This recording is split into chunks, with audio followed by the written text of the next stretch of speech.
Okay, so I got this note from a subscriber, and here's what he said. He said, Roy, I'd like to know what keywords can deliver a quick response with regards to my advertising, my selling.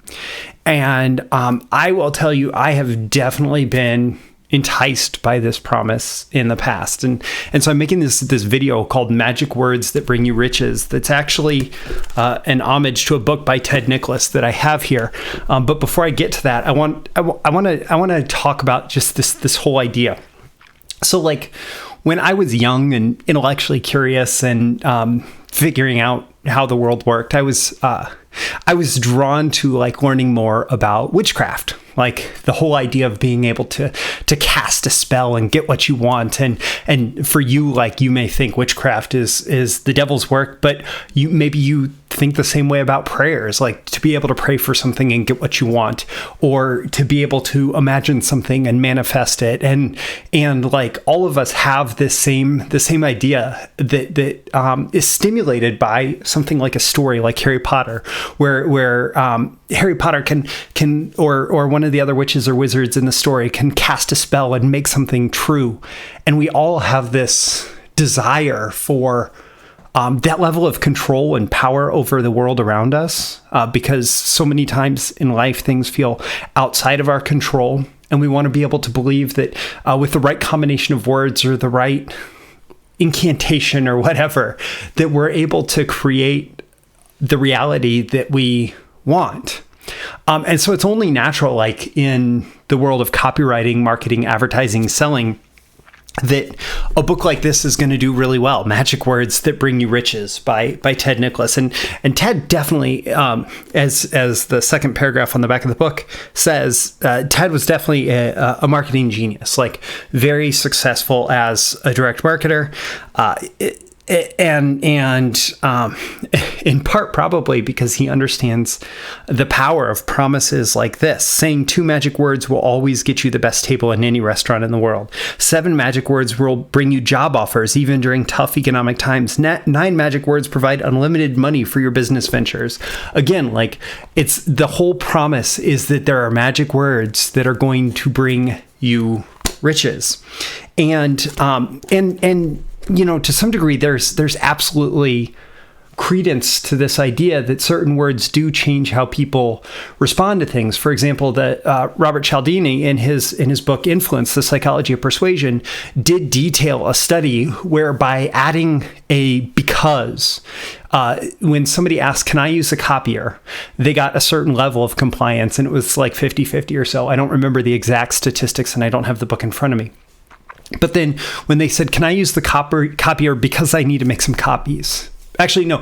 They said something like, may I use the copier? May I jump in line because I'm late for class? So it was believable. There's this jump to like 95% compliance to like being able to get in front of somebody in line for using a photocopier. But then when they put like a nonsense reason, may I use the copier because I need to make some copies? Can I get in front of you? Like that nonsense reason got almost the same level of compliance as a very believable reason why they would need to get in front of the person in line. And so the premise of this was like that even just the word because is kind of a magic word, right? And so it's easy to believe that with the right combination of words, maybe I'm going to get what I want out of life. And I have this book that, again, it's selling to the same promise, Words That Sell by Richard Byron. And I understand actually that Bob Bly has another version that's basically the same book. I didn't buy Bob's book, so I don't know the difference in the actual contents, but the premise is the same. It's words that sell. It's if you use these words in your advertisement, you're going to get more response. And like headline formulas, they speak to the same thing. Who else wants to write another Me Too headline? Like, 5 ways that you can write better headlines using formulas. All of that, like it speaks to the same thing. And what I want to tell you is that it's all a big magic pill promise to get you to buy their stuff.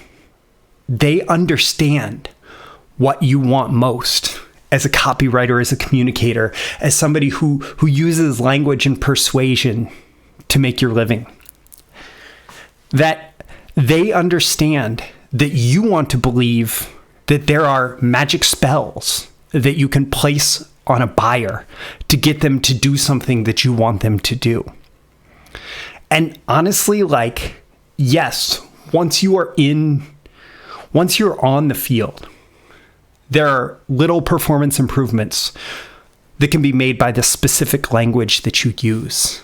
But you don't get on the field by just using these specific words that sell, these magic words that bring you riches. Like, you don't actually make a sale by using some magic combination of words. You make a sale by understanding buyer psychology and like why people would make a decision to buy something, specifically to buy your product or service, to buy the offer that you're putting in front of them.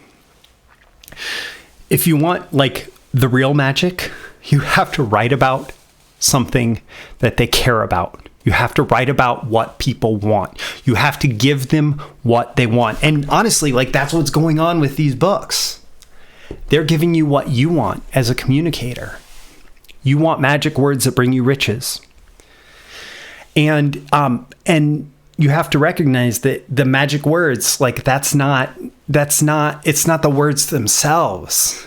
It's the fundamental like promise. It's the promise to solve a problem. It's the promise to introduce you to a new opportunity. It's a promise to give you some certainty about your future. And once upon a time, I actually got to sit down with Bill Bonner and ask him. And Bill actually started as a copywriter and is now the billionaire owner of, his advertising says he's a billionaire, but he's the billionaire owner of the Agora group of companies, right? At least partial owner. And was the founder of that group of companies. And what he told me was that when he thinks about copywriting today, like, he's learned like 5,000 lessons and forgotten them all in terms of how to be a good copywriter. When he thinks about copywriting today, he just wants to find an interesting story. Like, he gets into the head of his target market and he finds what the compelling story is from that perspective. And he tries to tell it to them in the most compelling, interesting way possible that brings them through the story, that allows him to tell the story kind of on his terms as the communicator, but that he knows will only hold their attention if he tells it in a way that connects with them and their desires. And that story should lead to a clear next action. So it's about finding that interesting story, telling it in a compelling way, and having it lead down a path towards a clear next action that needs to be taken. And like, when you understand that and you understand how to align that with the buying process, that your prospects, your buyers, your customers, your leads, like, that the process that they have to go through in their heads, that's where the magic happens. But it's not magic. It's just really good communication and persuasive communication. Now, I do have one more tip to go with this, but first I do want to suggest, like, if you want to go deeper on this, I have training. Probably the two most important pieces of training that I could point you to are the Story Selling Masterclass, which is all about using stories as your persuasive vehicle. And also my High Velocity Copywriting program, which is about like the underlying deep structure of sales copy, persuasive messages, and specifically how those map to the three big different big idea types. And those are both yours with a BTMS Insiders All Access Pass. You get access to both of them. So I'll include links in the description to that. The kind of bonus topic that I wanted to add here is that if there is one like layer that we can add on top of this to make it even more powerful, it's that the simpler you make everything, the more magic it will feel in terms of its ability to generate response. So a lot of us have learned like simpler language, like grade 7 or below, because the broadest segment of our audience, like we capture like 80% plus of our audience, even with sophisticated markets, we capture 80% plus of the audience by making sure that everything that we write is at a 7th grade level or below. And we're doing our audience a favor by making it easier for them to read and to capture and to like understand the ideas that we're trying to share. Because if we want to persuade them to do something, we can't put it on them to actually do the work of figuring out what we're trying to say. And so it's helpful to like make our language simple, but also more so than that, or alongside that, make the idea simple. Like a big idea can also be presented in a simple way. If you can't explain your big idea, and I've fallen into this trap plenty of times myself, if you can't explain your big idea in like 3 to 5 sentences, sure, you may write 10,000 words for your sales message, but if you can't explain it in 3 to 5 sentences, then you don't have a simple enough idea that you're trying to convey to get the most response. And then finally, like, you can have all of that right, but then lay out this like complicated path to the results for your buyer. And if the path to getting the results, the path to getting the outcome that they desire feels too complicated, then either they won't buy or they will refund. And so the simpler you can make the results, like the path to getting the results, the better. And so, like for example, when I'm working with a copywriter and helping them hone in on their on their selling message, like it's not about just, oh, let me open words that sell and make sure you use the right versions, or let me open magic words that bring you riches. It's about like, are we writing about something that the prospect cares about? Did we find the interesting story? Are we telling it in a compelling enough way? Are we leading them to the clear next action? Do we have that underlying structure right? And then are we doing all of that in a way that feels simple? Like, have we presented it in the simplest possible way? And have we made it clear that their path to success is as simple as possible? And like when it comes to magic words, like, that doesn't feel like the words, but really that's how you turn your words into money, into riches, for yourself, for your clients, and yourself, however you work as a copywriter. So I don't know. What do you think? What's your experience? Leave a comment below. Like this video if you liked the content so you can get more like it, and so that the magical algorithms of the internet can share it with more people like you.